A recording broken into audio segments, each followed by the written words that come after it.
Welcome back to Life's Chillin'. My name is Avital, and as you may know, the holiday of Passover is rapidly approaching.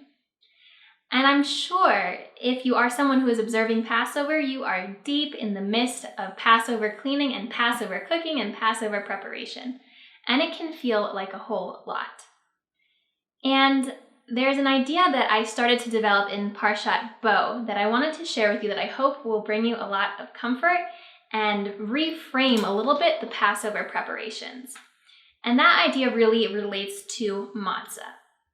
So if you go back into the Torah to Parshat Bo, when we are seeing the story of the Jews preparing for their exodus from Egypt, where they had been enslaved for a couple of hundred of years, what we see is that the Egyptians were really eager for the Jews to leave at the end of the 10 plagues.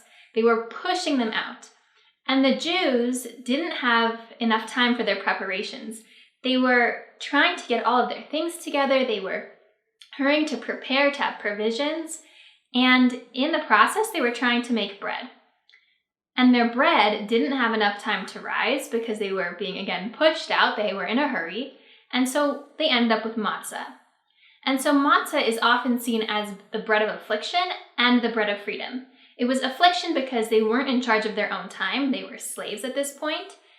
And it's the bread of freedom because it also symbolizes their freedom, them going from this state of being enslaved to their state of freedom and to be in charge of their own time and to be in charge of their own space and their lives. It's the bread of freedom. And we know that on Passover, matzah has such a central role, both in our Seder and in the matzah that we eat throughout the 8 days of Passover.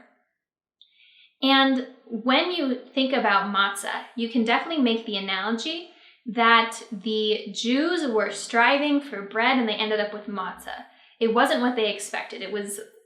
They were striving for bread, which would have been the perfection, the perfect thing, and they ended up with matzah, something imperfect. And yet it's seen as the bread of freedom. It's the bread that represents that they let go of their shackles, of that affliction and that oppression, and end up as free people. So when we take that lesson and we look at our own lives and our own preparations for Passover, right, we're supposed to feel at the Seder as if we ourselves were in this exodus from Egypt, that we have been preparing and hurrying and rushing, and we've been doing all of our cleaning and all of our shopping and all of our cooking, and we've been preparing for this exodus for our Seders.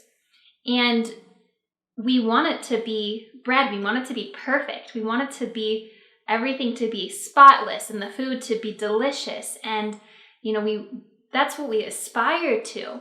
And yet oftentimes we're going to fall and end up with matzah. We're not going to end up with what we initially envisioned. Things are not going to be cleaned, scrubbed down exactly how we wanted them to be. The food and the preparation, the meals we make are not going to be exactly how we initially envisioned them. But if we are able to let go of that drive for perfection, for that drive for bread, then it becomes the bread of freedom. Because if we are able to let go of that need for perfection, we can truly be free.